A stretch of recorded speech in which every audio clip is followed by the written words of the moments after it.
ça éveille les consciences sur le fait qu'une fragilité est une force aussi. Et ça, on n'a pas besoin d'être handicapé. Si on s'écoute tous un peu parler, on sait tous qu'on a des points faibles. Et on sait à quel point, dans certaines situations, nos points faibles ont été une force.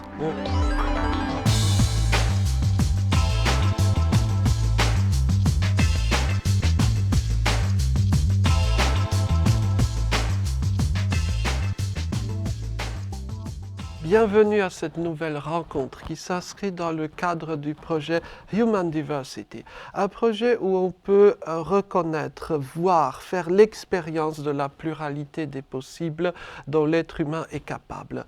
Et aujourd'hui, nous avons la joie d'accueillir un nouvel invité. Bonjour. Je suis Rachid Zamani. Rachid, que fais-tu dans la vie? Je suis le gérant d'une SCOP, société coopérative, et aussi une entreprise solidaire d'utilité sociale, dont le métier est d'accompagner des structures qui elles-mêmes accompagnent des personnes en situation de handicap. On les aide à formaliser les projets professionnels, accompagner les personnes en situation de handicap dans la formulation d'un projet professionnel et le développement de ces projets. Voilà. Et ça, on le fait avec 3 métiers. On a un métier assez classique du conseil, où on conseille ces structures sur leur organisation et la façon de faire. Un deuxième métier qui est celui de la formation. On va former tout le monde, toute la structure, y compris les personnes accompagnées.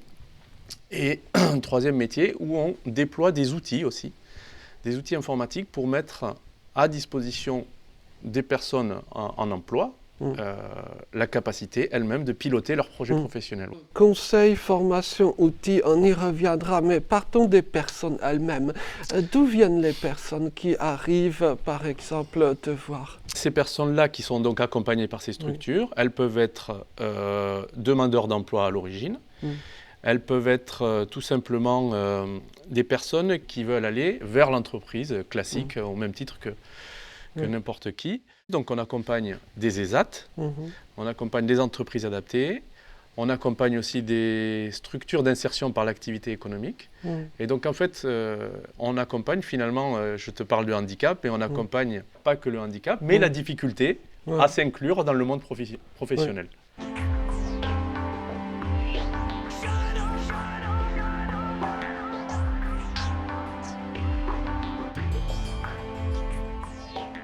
Comme on le sait, les thématiques du handicap sont intimement mêlées à des questions d'exclusion sociale et même par exemple dans des lieux dits protégés comme les ESAT. On retrouve beaucoup de personnes où on ne sait pas trop si c'est le handicap médical qui compte en premier ou des problématiques sociales d'exclusion de parcours de vie. On accompagne une personne en situation de handicap avec des besoins, mais dans l'absolu, il faut pousser le raisonnement et se dire je pourrais accompagner n'importe qui dès lors qu'il a des difficultés. Et je pense que le projet Human Diversity a bien cerné ça, et qu'au final, il s'agit de prendre les personnes dans leur diversité.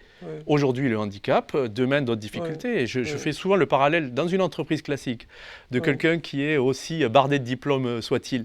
Le jour où dans sa vie, il a une très très grande difficulté, qui fait face à quelque chose qui est gravissime dans sa vie. Il se retrouve comme tout un chacun en difficulté, en emploi. Et aujourd'hui, si on ne se dit pas, est-ce que la société, elle ne peut pas apprendre justement de l'inclusion de ces personnes plus largement pour aider toute personne en difficulté dans une forme d'inclusion, eh bien, ça ira pas. Mais bardé de diplômes, ça ne veut rien dire. On a un culte du diplôme en France. Mais la seule différence, c'est la compétence. Et ça, c'est partout. Il n'y a pas besoin de diplôme. Ce que renvoie la société, c'est qu'il y aurait certaines personnes qui ont besoin et d'autres non. En réalité, on a tous un jour besoin. On est d'accord. Et donc, faire sauter ce culte du diplôme, ça, c'est une étape importante. Nous, chez CoSavoir, dans ce qu'on fait modestement depuis 10 ans, ça, c'est le cœur de notre croyance. C'est de se dire, on nous a raconté tellement longtemps que le diplôme, c'est la clé. Et nous, en fait, c'est pas ça. Nous, c'est la compétence. Et d'ailleurs, c'est en fait, on s'est mis des verrous tous. Où la personne en situation de handicap, dans son difficulté à aller vers l'inclusion, elle-même s'est mis un verrou. Pourquoi ? Parce que toute la société nous le renvoie, il ne faut pas se mentir. Et revenir et lui dire, tu sais, on a tous des compétences. On a tous des compétences. Il faut juste aller les chercher et il faut les faire pousser comme on ferait pousser dans un jardin des jolies plantes. Est-ce qu'il faut avoir réellement des compétences stratosphériques pour devenir PDG ou président ? Moi, je crois que le meilleur des PDG, c'est celui qui est le plus bienveillant vis-à-vis et des individus et de son organisation. Donc, ça veut dire que finalement, cette compétence-là d'un PDG, je ne vais pas la résumer que à cette question de la bienveillance, mais pour moi, c'est le socle. Voilà. Et donc ça, où est-ce que c'est valorisé aujourd'hui ?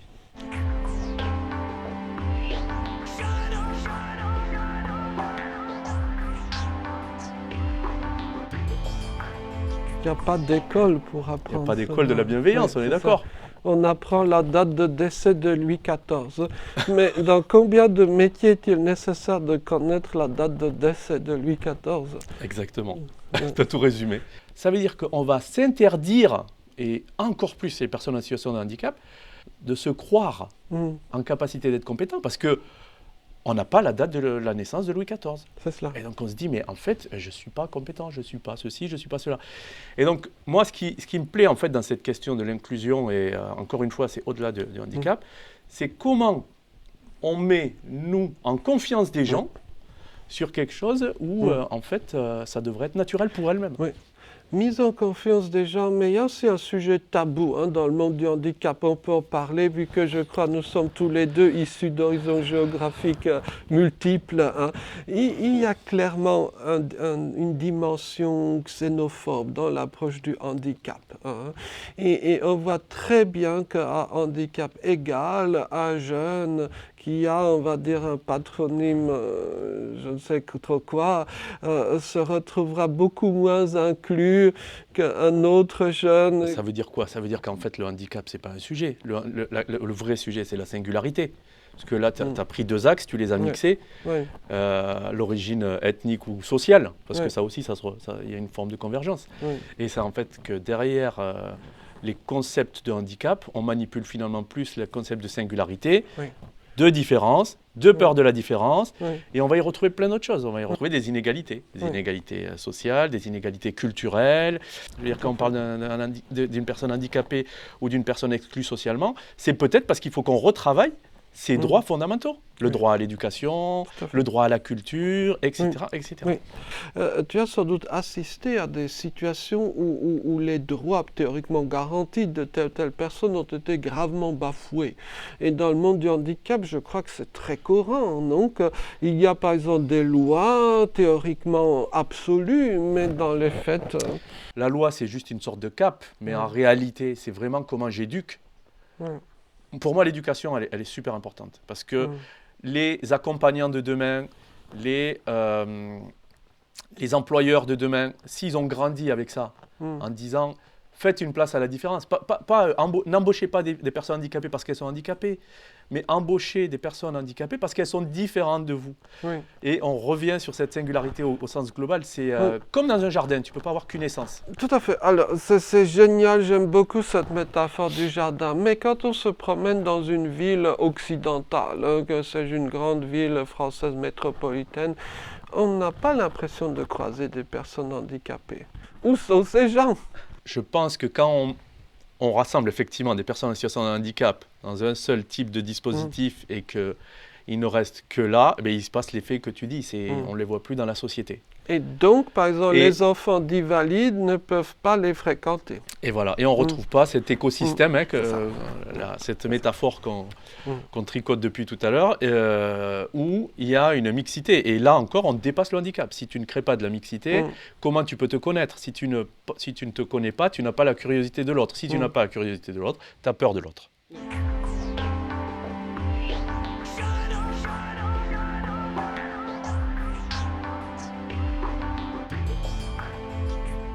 J'ai une question un peu déstabilisatrice à poser. À quoi servent les personnes handicapées ? Premier truc, c'est que ça t'apporte, ça te renvoie la richesse de la différence de l'autre. Le deuxième truc, je pense, et moi je le vois dans tout ce qu'on fait, c'est que ça éveille les consciences sur le fait qu'une fragilité est une force aussi. Et ça, on n'a pas besoin d'être handicapé. Si on s'écoute tous un peu parler, on sait tous qu'on a des points faibles. Et on sait à quel point, dans certaines situations, nos points faibles ont été une force. Et la personne handicapée me renvoie ça, au sens individuel et au sens collectif. Je ne sais plus qui a dit, c'est étrange, dans une organisation, quand on introduit une fragilité, on la renforce. C'est ça. Ben voilà, pour moi, ça, si les gens comprenaient qu'en fait, ça peut apporter ça à titre individuel et collectif, ben, on parlerait plus d'inclusion. Mais il y a un mot que tu as prononcé au début que j'aime beaucoup, c'est le mot formation.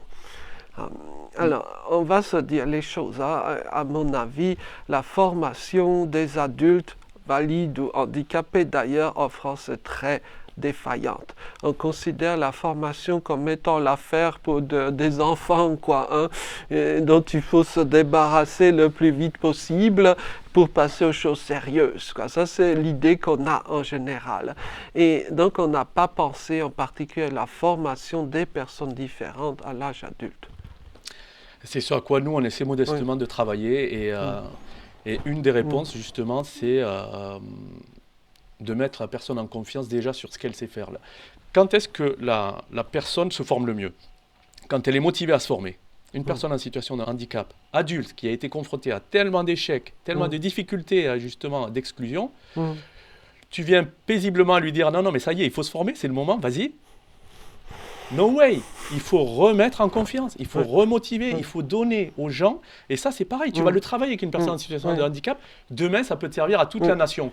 Comment je travaille la remise en confiance avant de rentrer en formation. Et comment, justement, toi, tu travailles cette remise en confiance? Quels sont tes trucs secrets? Voilà, nous, notre truc secret, c'est qu'en fait, on s'est dit, une compétence, même une compétence, c'est une somme de sous-compétences.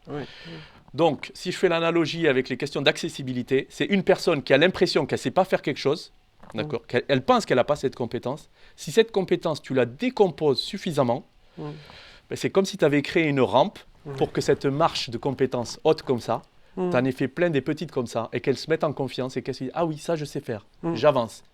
Ah, et puis tu me proposes ça, ça je sais faire aussi, j'avance. » C'est vraiment de travailler la compétence et la formation autour de ces personnes en situation de handicap dans leur contexte quotidien, dans leur situation d'emploi et dans ce qu'elles veulent faire. Et leur dire, tu vois, cette marche qui te semble très très haute, t'inquiète pas, on va la découper. C'est en reprenant confiance que toi-même, tu vas te redonner confiance, tu auras plus le goût à la formation et tu auras plus vers des choses que tu t'interdisais. Il y a un point très important dans ce que tu viens de dire, c'est la question du temps. Apprendre, ça ne se fait pas en 5 minutes. Il y a ce fantasme des formations express avec une vidéo que j'ai regardée l'autre jour sur YouTube et donc j'ai appris. Non, c'est pas ça la formation. La formation prend du temps. Chez les valides, comme chez les personnes handicapées d'ailleurs. Sauf que curieusement, ce temps-là, on le donne aux personnes valides, mais on le refuse en général aux personnes dites handicapées. Même chez les personnes valides, il y a des statistiques qui avaient été faites à l'époque de la réforme de la formation professionnelle. On savait que, je n'ai pas exactement les chiffres, mais les masses sont là. À peu près 80% des moyens de formation étaient donnés au col blanc. C'est-à-dire, encore une fois, les plus diplômés. Et ceux qui avaient le plus besoin de formation, eux, on ne leur accordait pas de moyens. Donc ça pousse encore à son paroxysme le raisonnement qui est de dire, mettons de l'appui et des moyens sur les personnes qui en ont le plus besoin. Il faut comprendre que les gens ont des besoins différents. Et là où je te rejoins, c'est que la formation, aujourd'hui, elle n'est pas opérante sur ça.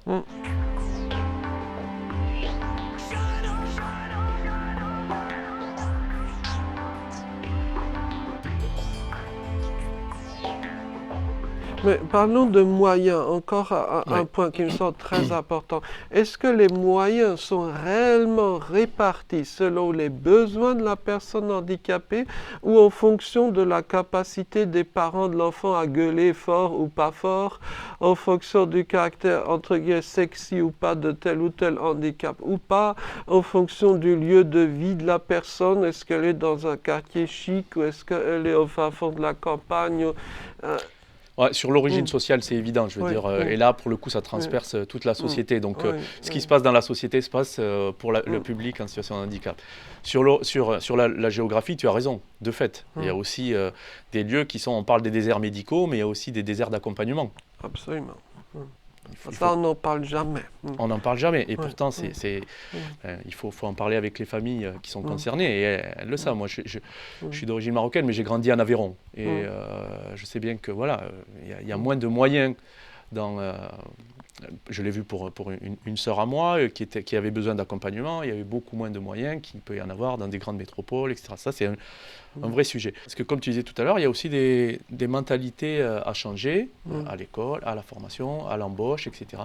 Donc malheureusement, ou heureusement, on sait ce qu'il faut faire, mais il y a encore beaucoup, beaucoup de choses à faire. Sur cette question de projection, de pouvoir se projeter dans l'avenir. Généralement, quand on est un jeune dit valide, on se projette en fonction de ses rêves. C'est-à-dire si par exemple un jeune souhaite devenir, que sais-je, tel ou tel métier, c'est son ambition, on le soutiendra. Par contre, si vous êtes en situation de handicap, la projection sera faite par un médecin, généralement de façon limitative. On dira il ne peut pas faire ça, il ne peut pas faire ci, ça oublie, ça jamais tu ne pourras faire ça. Et comment je dirais, donner une projection positive aux jeunes porteurs de handicap? Alors ça, Joseph, c'est pas partout. C'est-à-dire que là, tu as l'approche effectivement médicale, l'accompagnant médical. Nous, on connaît beaucoup de structures qui accompagnent non pas comme ça, qui ferment pas, mais qui ouvrent justement. Et c'est justement ce que nous, on apporte modestement à leur côté. On laisse le projet professionnel éclore. Et ensuite, on essaie de l'accompagner.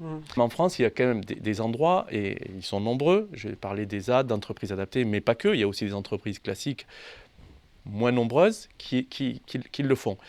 Là où ça se ferme, moi je reviendrai à ce que je t'ai dit tout à l'heure, c'est-à-dire qu'en fait, à partir du moment où depuis sa tendre enfance, cette personne, on ne l'a pas mis en capacité de rêver et d'être dans la motivation et de dire moi aussi je vais réussir le projet, donc on retombe sur l'éducation au final. Son éducation à elle et l'éducation de son pendant, de son alter ego qui peut le voir avec ce potentiel de réussite. Rêve, motivation, ça nous amène à un sujet très important dont les Américains parlent beaucoup en lien avec le handicap, la question des bullshit jobs, un seul terme consacré américain, donc des jobs, on va dire pour ne pas être vulgaire, que les valides ne veulent pas exercer. Et dans les sociétés dites modernes, il y a un nombre peut-être croissant de métiers qui ne sont ni épanouissants, ni constructifs sur le plan personnel, bien sûr. et qu'on ne peut pas exercer toute sa vie à moins d'être dans une situation, on va dire, d'extrême précarité à tous les niveaux, quoi. Or, on constate qu'il y a des tendances à essayer de refourguer ce type de job à des personnes handicapées. Tu as raison sur certains métiers où, je ne sais pas, je vais prendre par exemple le conditionnement. On va retrouver beaucoup de personnes en situation de handicap. C'est vrai. Et ça, il faut le casser. Alors, tu l'as dit tout à l'heure, on reviendra sur les médias. Moi, je pense que on a parlé de l'éducation. Les médias ont aussi leur part là-dedans. Leur part à dénoncer déjà, ce que tu dénonces, mais aussi leur part à prouver, à démontrer, parce qu'il n'y a rien de plus illustrant que quelqu'un qui a fait ce chemin et qui prouve du coup à tout le monde que c'est possible. Donc effectivement, on est d'accord, on ne peut pas dire, et c'est le risque, tu sais, on parle de relocalisation, réindustrialisation, le risque, ça serait qu'effectivement, les toutes petites mains, ça devient les grands exclus. Tout à fait. Voilà, et tout type d'exclusion. Il ne faut pas se faire piéger sur ça. Donc, c'est pour ça que, par exemple, il ne faut pas être dogmatique sur la robotisation. Il faut robotiser ces choses-là. Et il faut mettre en confiance, encore une fois, la personne en disant « c'est toi qui vas contrôler la machine ou c'est toi qui, demain, va concevoir les programmes ». Mais après, si j'ose dire, il y a un paradigme mental qu'on a en tête en France, c'est le paradigme de l'ESAT. On a parlé des ESAT. Quel est le secret de l'ESAT, même si c'est jamais dit aussi crûment? C'est que les valides donnent les ordres et les personnes handicapées font le petit boulot, quoi. C'est ça. Aujourd'hui, l'accompagnement, justement, c'est pour ça que nous, on connaît aussi de nombreux ESAT qui ne sont pas encore majoritaires, mais qui ont changé de paradigme. L'ESAT type, c'est celui qui va varier énormément les activités et que les activités sont prétextes au projet tel que je te le disais tout à l'heure. À l'origine, c'était l'idée que ce soit des CAT, comme on disait à une époque, Oui. devenus ESAT dans la suite des choses. L'idée, c'était que ce genre d'endroit devrait être un tremplin vers le monde dit ordinaire, quoi. Voilà. Dans la réalité, ça ne s'est pas passé. Exactement. Et c'est le constat qu'on fait d'ailleurs sur un projet qu'on a Oui. lancé récemment, qui s'appelle Wikicap. C'est un projet justement, une nouvelle démarche aussi de gestion des compétences en ESAT. Ce qu'on a appris ailleurs, maintenant on est en train de l'apporter aux ESAT. Et avec ce projet Wikicap, nous on a à cœur de justement booster les passerelles depuis les ESAT vers les entreprises classiques. Aujourd'hui c'est moins de 3%. Tu t'imagines, moins de 3% des travailleurs d'ESAT qui vont aller travailler dans des entreprises classiques. Mais si j'étais responsable d'un ESAT, jamais je ne lâcherais mes meilleurs éléments, qui de fait n'ont rien à faire en ESAT. Oui, et là c'est en train de changer, parce que justement, alors pour le coup, la réforme en cours des ESAT, c'est ce qu'elle dit. Elle dit que maintenant il faut amener de plus en plus les personnes en mobilité, déjà au sein de l'ESAT, comme on l'a dit, avec la variété des tâches et l'augmentation du niveau de compétences, et ça on a à cœur nous de les aider sur ça, mais aussi, et on va retomber sur les histoires de notre jardin, de la diversité, il faut les amener et on revient vers l'inclusion réelle et physique en fait, exercée avec une mixité valide et personnes en situation de handicap. Voilà. Donc tu as raison, on est encore loin du compte, mais je pense qu'il y a un mouvement qui vient de s'enclencher. Et en tout cas, nous, on fera modestement tout ce qu'on peut pour essayer d'aller vers ça. Oui. Il m'arrive à certains moments de ma petite vie de me retrouver dans des business schools en France face aux étudiants. Donc 3e, 4e année, bientôt ils seront managers dans des boîtes prestigieuses, quoi. Quand je leur dis qu'en France, il y a des gens qui travaillent hors du droit du travail sans avoir le SMIC, mais ils ne me croient pas. Un travailleur en ESAT, effectivement, il n'a pas le statut de salarié. Là, il y a un truc un peu bizarre, un peu complexe à gérer, c'est que c'est justement le fameux changement de paradigme. Où à l'époque, comme tu l'as dit, on était dans les ESAT, on restait dans les ESAT. Et le problème, c'est que tout s'est mis en place autour de ça. Et donc, effectivement, on ne reconnaissait pas le statut de travailleur au sens stricto sensu de la loi. Aujourd'hui, on commence à faire des efforts sur la partie formation, puisqu'ils ont le même droit d'évolution, de formation. C'est juste que il faut justement, et c'est ce que nous on fait, c'est accompagner les structures pour qu'ils les appréhendent plus comme étant des personnes pour lesquelles il faut faire un parcours somme toute classique.